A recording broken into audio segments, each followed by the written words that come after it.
YouTube, did you see that intro? Big shout outs to my man tripleWRECK hooking it up with one of the best intros I've seen out there to date.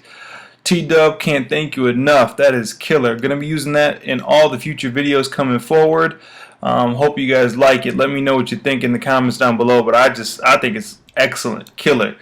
Wanted to bring you guys a little deathmatch today from the new map out of patch 1.14, the block mesh maps. So far, they've been really fun for me.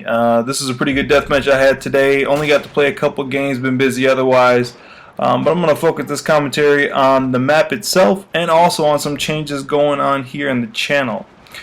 So first and foremost, that intro and the whole new style on the YouTube page is a new page, a new chapter for me. I'm going to try and get into more commentaries. If you noticed in the intro itself, talked about some live streams. I'm going to be looking into that for the future as well, and just really producing more content for you.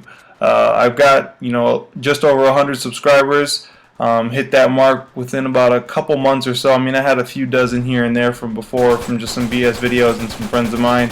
But it's starting to grow just a little bit. As always, people would like to see it to grow a lot faster, but I'm realistic and I understand that I'm not well known, and that Uncharted isn't necessarily the biggest market on YouTube. But again, I think it's the best third-person shooter out there, period, hands down, no matter what the console is. There's some great games out there, but Uncharted is really at the forefront of third-person shooter games. So this map here today is just a really cool map. It's freaking huge.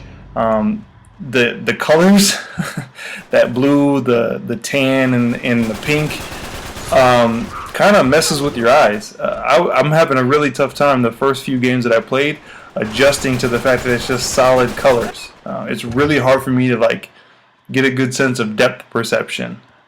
Things are farther away, or people are closer or farther away than what you would think. There were a couple times in some different games where I'd get meleeed and I thought the guy was like miles away, and then I watched him run away and I was realizing he was right by me. And there were other times where I thought someone was super close, and I go to punch them and I do the little shimmy high five to myself as I turn around and realize I've just woofed at the air. Another thing too is it seems like this map is like a camper's paradise. I climb up eventually when I figure out where the hell I am here on this beam, and I get to one of the high points in the map. And from the few games that I have played, it seems like this is a real popular spot up here. This map, to me, as tripleWRECK put it when I talked to him about it online, it's like a sniper's paradise. I mean, look at the cover they give you here with that big ass wall, and they give you these great viewpoints that you can see the entire map with. And back on the left where I just went from has a nice little doorway to see people trying to climb up against you. So if you're a good sniper, which I'm subpar, maybe just average, you'd be able to defend yourself pretty well with anybody coming at you. You'd be able to see all angles and hold yourself down. The only issue is this map is so open that another sniper could easily get you from a different vantage point on the map. What else can I talk about? Power weapons. Let's talk about the power weapons on the map. So far, I know that there's a mag back in the blue room. Down back here on the tan spot, there's an RPG towards the front end. And then back behind this tan house, there's a blue ledge, I think, that has the Spaz shotgun, or excuse me, the SAS. I don't know if there's a hammer. There was a game I played earlier where I got shot at with the hammer, and I couldn't tell if it was the guy's kickback or if it was somewhere on the map. I figured I would have seen it by now, but I've only played a handful of games, so I can't make any guarantees as to whether or not. Ooh, look at the Hail Mary. Got him. Can't make any guarantees as to whether or not there is a hammer on the board. I'd be surprised if Naughty Dog threw all of them on there, but then again, there are maps where people do actually have the whole power weapon set, where the RPG and the hammer, the Chateau being one of them, and the mag and the Pack AD. So maybe they did throw it in here and I just missed it.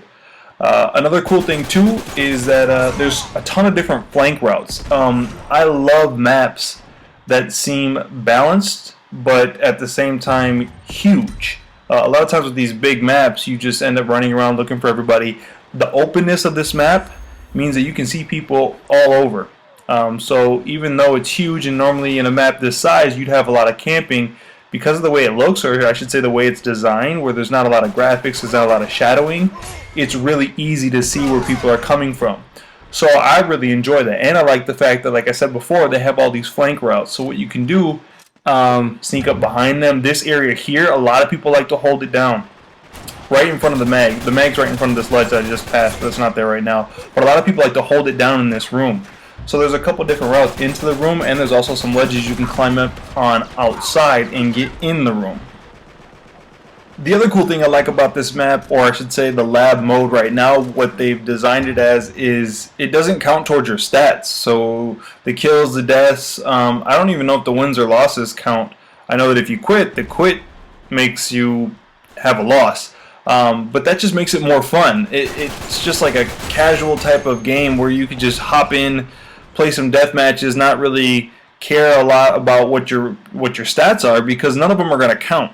So that brings a little bit more enjoyment to the game. It allows people to play a little bit more free and open, hopefully. I mean, you always got those people who are going to camp and worry about a KDR even if it doesn't count, and they know that. They just, they're stat whores regardless, and they want to show off at the end, and that's fine. I mean, I have a really good game here, and I was proud of it enough to put it up online, so I get it. You want to do well, but don't camp. God, I hate campers so much. And sometimes on boards this big, what you find is people just hop up to the top points I was at earlier, and they'll just sit there for a whole game and just try and snipe people. And I guess if you're trying to level up boosters, I mean, this would be a great map for like scoped in. Maybe even some of the ones like cloak. But the issue with trying to get cloaked on this type of board is that people can see you coming a mile away. All they gotta do is turn their camera behind you, and it's not like you're gonna get hidden in a shadow no matter what your character is. They're gonna find you, and they're gonna probably melee you in the face. So anyway, that's kind of my overall interpretation of the map. What I want to get back into is the YouTube channel and content going forward. So Uncharted has been very, very good to me. It's given me a lot of content, and it's helped me kind of grow my brand as a gamer commentator. But I'm very, very primitive in this whole thing. So I want to know what you guys want to see in the future. I'm hoping that maybe I can expand this out into some different games. I got Battlefield, I've got the Modern Warfares. I don't know if I want to get into the Call of Duty franchise right now. Maybe for like zombie modes and things like that. I'm really big into those, but not the actual multiplayer. Maybe a game or two, just throw it around. But let me know what kind of games you were looking forward to. I know Borderlands is coming out. I might do something with that. And then there's some different ones. Obviously The Last of Us, whenever it comes out next year, I'm definitely going to be all over that. But any games that you guys want to see going forward, or ideas for things that you think would be original, or things that you want to see on the channel, I'm definitely open to any type of new suggestions. So let me know down below, send me a message, and if you haven't subscribed, please do, because more content is definitely coming soon. Thanks, guys.